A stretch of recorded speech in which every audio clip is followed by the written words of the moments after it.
दोस्तों, हमारे पुराणों में बहुत सी ऐसी कथाएं मिलती हैं जिसमें ऋषियों ने अपने आप को तपस्या के द्वारा इतना मजबूत बनाया कि वह देश और समाज के लिए बहुत ही उपयोगी सिद्ध हुए। बहुत से ऋषि मुनि ऐसे भी हुए जिन्होंने अपने तपोबल को काम वासनाओं में लिप्त होकर नष्ट कर दिया। आज हम आपको एक ऐसे ही ऋषि की कहानी सुनाने जा रहे हैं जिन्होंने अपने तपोबल को एक अप्सरा के कारण नष्ट कर दिया। तो आइए आपको हम उन ऋषि की कहानी सुनाते हैं। नमस्कार दोस्तों, बहुत बहुत स्वागत है आपका हमारे इस YouTube चैनल में, जिसके माध्यम से हम आपको पौराणिक कहानियां सुनाते रहते हैं। दोस्तों, जब भी अप्सराओं का जिक्र होता है तो वहाँ पर इंद्र की बात अवश्य होती है। जब भी कोई ऋषि मुनि कठोर तपस्या करते हैं तो इंद्र को यह शंका हो जाता है कि शायद वह हमारा सिंहासन छीनने के लिए ऐसा कर रहे हैं, और उसको उनके पद से भ्रष्ट करने के लिए इंद्र तमाम तरह की योजनाएं बनाते हैं, जिसमें उनके पास ऐसी सुंदर सुंदर अप्सराएं होती हैं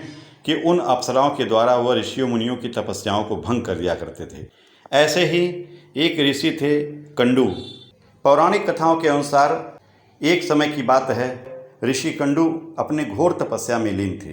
वह इतना लीन हो गए थे कि उन्हें किसी भी चीज़ का आभास नहीं होता था। उन्हें यह भी नहीं पता होता था कि दिन है कि रात है, सुबह है कि शाम है। बहुत ही तल्लीनता के साथ वह तपस्या में लीन थे। ऋषि को तपस्या में लीन देखकर देवराज इंद्र हमेशा की तरह घबरा गए। उन्हें यह डर सताने लगा कि कहीं ऋषि कंडू उनका स्वर्ग का सिंहासन छीनने के लिए तप तो नहीं कर रहे हैं। इसी डर के परिणाम स्वरूप इंद्रदेव ने ऋषि कंडू की तपस्या भंग करने के लिए प्रमलोचा नामक एक अप्सरा को बुलाया और उसे पृथ्वी पर भेजने का आदेश दिया। उन्होंने प्रमलोचा से कहा कि तुम पृथ्वीलोक पर जाकर के ऋषि कंडू की तपस्या को भंग कर दो। इंद्रदेव का यह आदेश सुनते ही प्रमलोचा तैयार हो गई और पृथ्वीलोक को प्रस्थान कर गई। पृथ्वी पर प्रमलोचा सीधे वहाँ पहुँची जहाँ ऋषि कंडू तपस्या में लीन थे। फिर प्रमलोचा ने अपनी शरारतों से, अपने भाव भंगिमाओं से, अपने नृत्य से, अपने कामुक अदाओं से ऋषि कंडू का ध्यान तोड़ दिया। उसके बाद जैसे ही ऋषि कंडू की नज़र प्रमलोचा पर पड़ी तो वे उसके रूप और सौंदर्य को देखते ही रह गए। वह उस पर मोहित हो गए। उसके कटीले शरीर को देख करके ऋषि कंडू अपनी तपस्या ही भूल गए और उसे अपने साथ लेकर मद्राचल पर्वत की गुफाओं में चले गए। उसके बाद ऋषि कंडू प्रमलोचा के सौंदर्य में इतना खो गए कि वह बहुत लंबे समय तक उसके साथ भोग विलास करते रहे।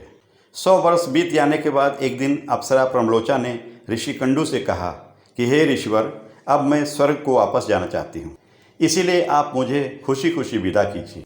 अप्सरा के मुँह से जाने की बात सुनकर ऋषि उदास हो गए। उन्होंने कहा, हे देवी, अभी अभी तो तुम आई हो, थोड़ी देर और रुक जाती तो अच्छा होता। ऋषि को उदास देखकर अप्सरा पृथ्वी लोक पर और रुकने को मान गई। फिर ऋषि कंडू ने अगले 100 वर्ष तक उसी गुफा में अप्सरा के साथ संभोग किया।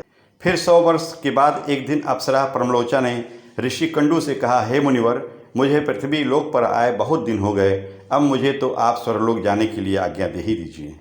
ऋषि कंडू उसकी बात सुनकर फिर व्यथित हो गए और बोले, हे देवी, अभी तो कुछ ही समय हुआ है तुम्हें आए, थोड़ी देर और रुक जाओ। इस तरह कई 100 वर्ष बीत गए और जब भी प्रमलोचा स्वर्ग जाने के लिए कहती तो ऋषि किसी न किसी तरह उसे मना लेते। वो अप्सरा ऋषि के श्राप से भी डरती थी, जानती थी कि यह ऋषि यदि श्राप दे देंगे तो मेरा अनिष्ट हो जाएगा। उनके क्रोध से डरकर वह अप्सरा कंडू के पास रुक जाती और ऋषि कंडू उसके साथ नियमित संभोग किया करते थे। उधर महर्षि के काम वासना में लिप्त होने से अप्सरा के प्रति उनका प्रेम नित्य ही बढ़ता जा रहा था। तपस्या, पूजा पाठ और ब्रह्म की प्राप्ति का मार्ग छोड़कर ऋषि कंडू भोग विलास में डूबे रहते। एक दिन की बात है, ऋषि कंडू बड़ी तेजी से अपनी कुटिया से निकले। तभी प्रमलोचा उनके पास आई और पूछने लगी, हे मुनिवर, आप कहाँ जा रहे हैं?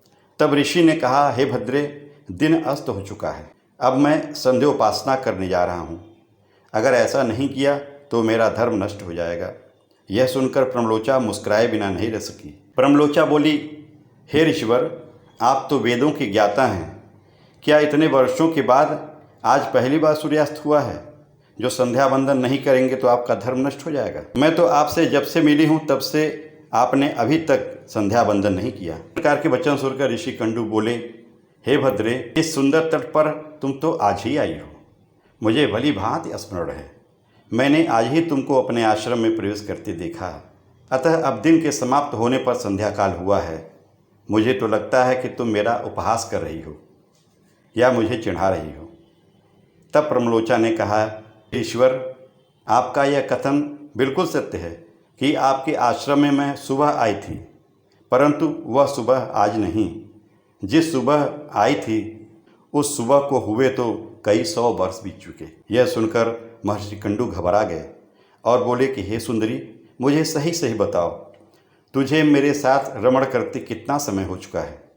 तब प्रमलोचा ने बताया कि आपको मेरे साथ रमण करते हुए 907 वर्ष 6 महीने से ऊपर हो चुके हैं। यह सुनकर ऋषि कंडू हैरान हो गए और बोले, हे प्रिय, क्या तुम सत्य कह रही हो या फिर मेरे साथ कोई गंभीर मजाक कर रही हो? मुझे तो ऐसा प्रतीत होता है कि मैं तुम्हारे साथ एक ही दिन रहा हूँ। तब प्रमलोचा बोली, हे ब्राह्मण, मैं आपसे झूठ कैसे बोल सकती हूँ? और उस समय जब आप पूजा पाठ के लिए, संध्योपासना के लिए निकल रहे हों, तो उस समय तो मैं कतई झूठ नहीं बोल सकती। मैं बिल्कुल सत्य कह रही हूँ। मुझे यहाँ आए 907 वर्ष 6 महीने हो चुके हैं।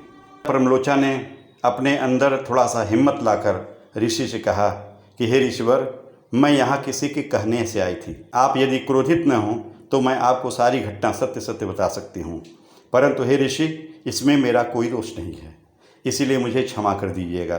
तब ऋषि कंडू ने कहा कि जल्दी बताओ, तुम्हें यहाँ किसने भेजा? प्रमलोचा ने कहा कि आपकी घोर तपस्या देखकर देवराज इंद्र डर गया और उन्होंने ही आपकी तपस्या भंग करने के लिए मुझे यहाँ भेजा था। प्रमलोचा के मुख से ऐसे वाक्य सुनकर ऋषि कंडू बिल्कुल व्याकुल हो गए और बोले, धिक्कार है मुझ पर, मेरा धर्म नष्ट हो गया। मैं ब्रह्म प्राप्ति के लिए तपस्या कर रहा था। हाय, मैं तो पथ भ्रष्ट हो गया। एक स्त्री ने मेरी बुद्धि को भ्रष्ट कर दिया। इस स्त्री के संग से मेरा समस्त जीवन, समस्त तप नष्ट हो गया। इसीलिए हे पापिन, अब तू जहाँ चाहे जा सकती है, क्योंकि तुझे इंद्र ने जिस कार्य के लिए भेजा था वह कार्य तो संपन्न हो चुका है। तुमने तो मेरा धर्म नष्ट कर दिया। महर्षि को इस तरह क्रोधित देख प्रमलोचा भय से कांपने लगी, जिससे उसका पूरा शरीर पसीने पसीने हो गया। ऋषि कंडू ने अप्सरा के साथ संभोग के बाद जो गर्भ उसके गर्भ में स्थापित किया था, वह डर के मारे पसीने के रास्ते अप्सरा के रोम छिद्रों से निकलकर उसके शरीर से बाहर आ गया। प्रमलोचा के पसीने से वायु ने उस गर्भ को इकट्ठा किया और वृक्षों ने उसे ग्रहण कर लिया। सूर्य की किरणों से पोषित होकर वह गर्भ धीरे धीरे बढ़ने लगा। फिर समय पूरा होने पर उस वृक्षाग्र से मृषा नामक कन्या उत्पन्न हुई, जो ऋषि कंडू, सूर्यदेव तथा वायु की पुत्री कहलाई। ऋषि कंडू ने कहा कि मैं तुझे श्राप भी नहीं दे सकता, क्योंकि कहा जाता है कि सज्जनों के साथ 7 कदम चलने से भी उनके साथ मित्रता हो जाती है, और तू तो मेरे साथ इतने वर्षों तक रही, भला मैं तुझे श्राप कैसे दे सकता हूँ?